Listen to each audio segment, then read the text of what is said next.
میں دعا کرتا ہوں اللہ آپ کی امت کو جہنم سے محفوظ فرمائے، اللہ جہنم سے بچائے آپ کی امت کو، اس طرح مجھے چھری سے آپ نے محفوظ کیا۔ اعلیٰ حضرت فرماتے ہیں کن چکروں میں پڑے ہوئے ہو، کن چکروں میں؟ پیسوں کی پناہ لیتے ہو، عہدوں کے پیچھے چھپتے ہو، دولت کے پیچھے چھپتے ہو، تعلقات کے پیچھے چھپتے ہو۔ فرمایا مصیبت آئے گی تو یہ سارے ہٹ جائیں گے۔ اگر پناہ لینی ہے تو مدینے والے محبوب کی پناہ لو، دروازہ رسول پہ آؤ، نبی کریم کی بارگاہ میں جھکو، حضور سے پیار کرو۔ اعلیٰ حضرت فرماتے ہیں محبوب کا ادب کرو، رسول اللہ کی غلامی کرو۔ فرماتے ہیں پھر کہ گلی گلی تباہ، ٹھوکریں سب کی کھائیں کیوں، دل کو جو عقل دے خدا تو تیری گلی سے جائے کیوں۔ اور فرمانے لگے جان ہے عشق مصطفیٰ، روز فزوں کرے خدا، جس کو ہو درد کا مزہ وہ ناز دوا اٹھائے کیوں، جس کو ہو درد کا مزہ وہ ناز دوا اٹھائے کیوں۔ انہوں نے محبوب کریم کی محبت کا پیغام دیا، صحابہ کی محبت کا، بولیے، صحابہ کی محبت کا پوری کتاب لکھی حضرت صدیق اکبر اور جناب عمر کے فضائل پر۔ اور مزے کی بات یہ ہے کہ اعلیٰ حضرت نے نا اردو شاعروں میں سے کسی کو توفیق نہیں ہوئی حضور کو شہنشاہ کہنے کی، اعلیٰ حضرت نے کہا میرے نبی شہنشاہ ہیں۔ دلیل کیا دی؟ فرمانے لگے پڑھو ترمذی، حضور نے فرمایا میرے دو وزیر زمینوں میں ہیں، دو آسمانوں میں۔ زمین کے دو وزیروں کے نام ابو بکر اور عمر ہیں، آسمان کے دو وزیر ہیں جبریل اور میکائیل۔ تو اعلیٰ حضرت کہنے لگے حضور وزیر تو کسی شہنشاہ کے ہی ہوتے ہیں، پھر کہہ لو نا شہنشاہ۔ تو پھر فرمانے لگے حاجیو آؤ شہنشاہ کا روضہ دیکھو، حاجیو آؤ شہنشاہ کا روضہ دیکھو، کعبہ تو دیکھ چکے اب کعبے کا بھی کعبہ دیکھو، کعبہ تو دیکھ چکے اب کعبے کا بھی، غور سے سن تو رضا کعبے سے بھی آتی ہے صدا، میری آنکھوں سے میرے پیارے کا روضہ دیکھو۔ اعلیٰ حضرت نے ساری زندگی اور صحابہ کرام کی بات کی، اہل بیت کی بات کی، اولیاء کی بات کی، صوفیاء کی بات کی، دفاع کیا سب کا، سب کے شانوں میں لکھا، امت کو بتلایا کہ اپنے بزرگوں سے جڑے رہو گے تو بچے رہو گے۔ اعلیٰ حضرت نے طنز کرنے سے، تنقید کرنے سے، بلا وجہ غلطیاں نکالنے سے اور ایک دوسرے پر لان تان کرنے سے ہمیں بچنے کو کہا۔ اعلیٰ حضرت فرماتے ہیں کوئی علم اگر آ جائے نا تو اس کا معنی یہ نہیں کہ سب کو جاہل سمجھ لینا چاہیے۔ سمجھ آ رہی ہے میری بات کی؟ ہم جس شعبے میں بھی ہوتے ہیں نا سامنے والے کو ان پڑھ ہی سمجھتے ہیں۔ مولویوں کے بارے میں بعض لوگوں کا خیال ہے کہ یہ پتہ نہیں کون سی مخلوق ہے، ان کو کیا پتہ دنیا داری کا۔ میں صحیح کہہ رہا ہوں۔ اسی طرح جو میرے شعبے سے تعلق رکھنے والے لوگ ہیں وہ کہتے ہیں شاید سارے تاجر دو نمبر طریقے سے ہی مال کماتے ہیں۔ یہ ہو نہیں سکتا، ایسا ہو نہیں سکتا۔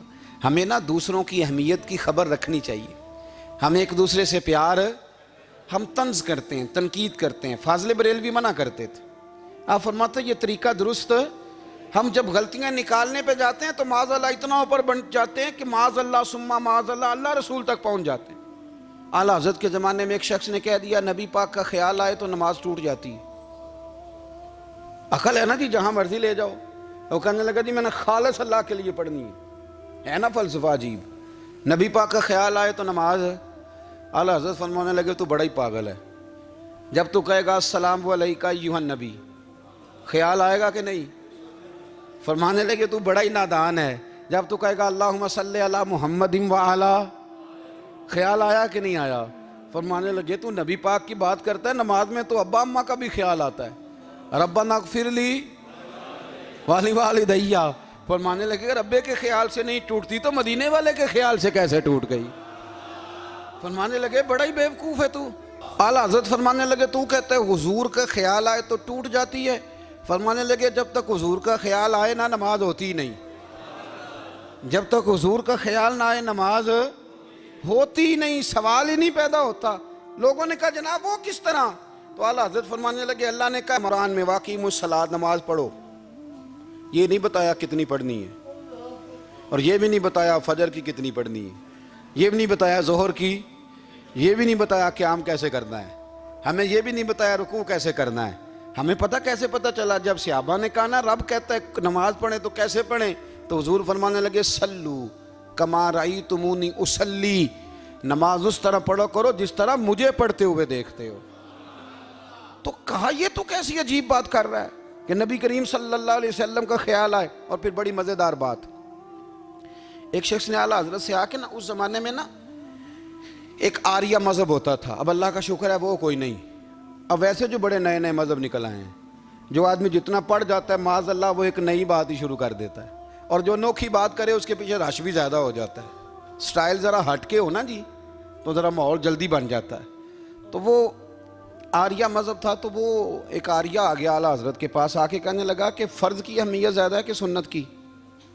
تو اعلیٰ حضرت فرمانے لگے بھئی اہمیت تو فرض کی زیادہ ہے. تو کہنے لگے آپ کا وضو تو پھر سنت سے شروع ہوتا ہے, وضو میں پہلا فرض ہے منہ دھونا, اور آپ سب سے پہلے ہاتھ دھوتے ہیں, یہ بھی سنت.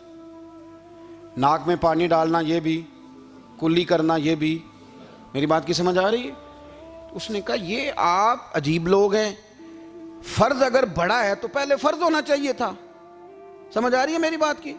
لوگ دین پر بڑے بڑے مختلف اعتراضات کرتے ہیں نا, اس نے کہا جی پہلے ہونا چاہیے تھا فرض. تو منہ دھونا فرض ہے, آپ نے گھٹنوں تک ہاتھ دھوئے, اب یہ جو آپ نے ہاتھ دھو یہ بھی سنت, کلی کری تو وہ بھی سنت, ناک میں پانی ڈالا تو وہ بھی سنت, تو آپ تو چوتھے نمبر پہ فرض ادا کر رہے. تو اعلیٰ حضرت فرمانے لگے تم اصل میں محبوب کا غلام نہیں نا, ہاں تجھے کیا پتا ہو یہ بات کیا ہے, تو بیٹھ جا ہم سے سن, ہم تجھے بتاتے ہیں. اس نے کہا جی کیا مطلب؟ فرمانے لگے یہ محبوب جو ہے نا ہمارے, یہ ہمیں بڑی جگہوں سے بچاتے ہیں, یہ بچا بچا کے فرائض تک لے جاتے ہیں. کیا مطلب؟ کہنے لگے حضور نے ہمیں کہا ہے کہ پہلے نا ہاتھ دھو لو, پتہ چل جائے پانی زیادہ گرم تو نہیں, منہ جالی نہ جائے, پہلے نا دیکھ لو. فرمایا پھر ناک میں ڈال کے پتہ کرا لو کہ اس میں سے بدبو تو نہیں آتی, سنت بھی ادا ہو گئی, پتہ بھی چل گیا بو تو نہیں آ رہی. اور فرمایا پھر منہ میں ڈال کے چکھ لو کہ بد ذائقہ تو نہیں.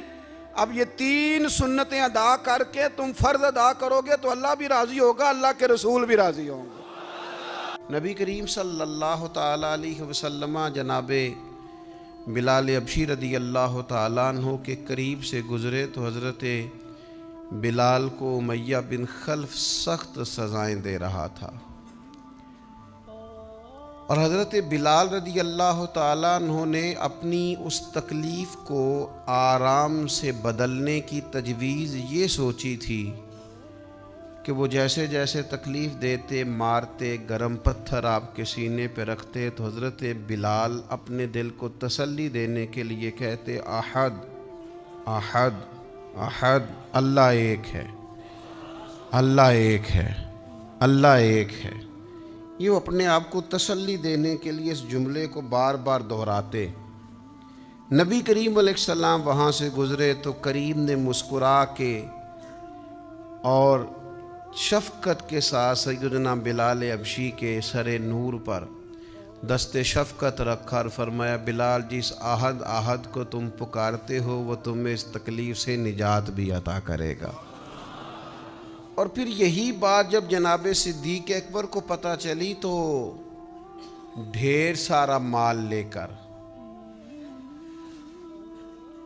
بلکہ مفسرین نے لکھا ہے آدھا کلو سونا لے کر, آدھا کلو سونا.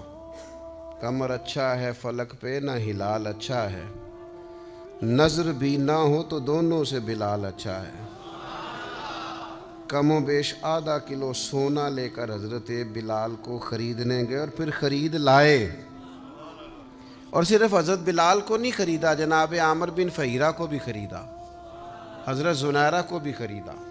بہت سارے ایسے لوگ جو کفر کے نرغے میں تھے اور مسلمان تھے اور تکلیف دی جاتی تھی اور ستائے جاتے تھے, حضرت ابوبکر صدیق نے ان کو خریدا. اب اس زمانے میں, اس ماحول میں جب ہر چیز پیسوں میں تلتی تھی, لوگوں کے اندر اخلاص کا ڈھونڈنا اور اللہ کی رضا کے لیے کسی کی مدد کرنا یہ کچھ مشکل سا اور بے موسمہ سا پھل تھا. تو حضرت بلال کو اتنے مہنگے داموں میں سیدنا ابوبکر صدیق نے خرید لیا تو لوگ چیم گوئیاں کرنے لگے, کہنے لگے یہ ویسے عجیب بات ہے, یہ ویسے ہوتا نہیں. یعنی ایک بے موسمہ پھل آ جائے نا کسی جگہ بھی تو لوگ انوکھی انوکھی باتیں کرنے لگ جاتے ہیں، کہتے ہیں یار یہ عجیب بات ہے، یہ کیسے ہو گیا ہے، یہ کیسی انوکھی بات، یہ کیسے ممکن ہے، یہ ہو نہیں سکتا۔ یعنی سارے بندے جھوٹ بول رہے ہوں تو ایک سچ بولے تو انوکھا سا لگتا ہے ذرا۔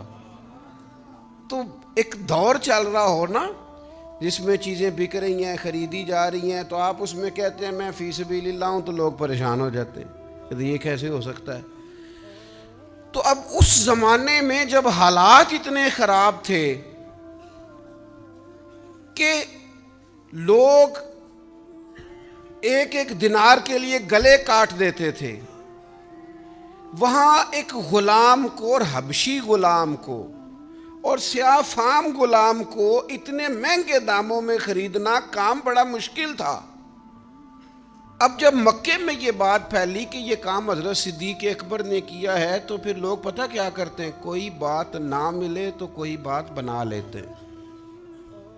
لوگوں کو عادت ہوتی ہے، مخلوق تو فنکار ہے، اس درجہ کے پل بھر میں سنگے در کعبہ سے بھی اصنام تراشے، تم کون ہو، تم کون ہو، کیا چیز ہے داغ کبابی، لوگوں نے تو جناب مریم پہ بھی الزام تراشے۔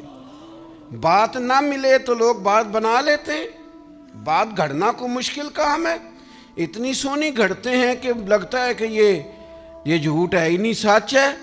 انہوں نے بات گھڑ لی، طے کر لی، کہنے لگے وہ ایسے ہی نہیں ابو بکر نے خریدا، کوئی کسی زمانے میں بلال نے کوئی احسان کیا ہوگا، وہ احسان کا بدلہ اتارا ہے، اتنا مہنگا بلال خریدنا سمجھ میں نہیں آتا۔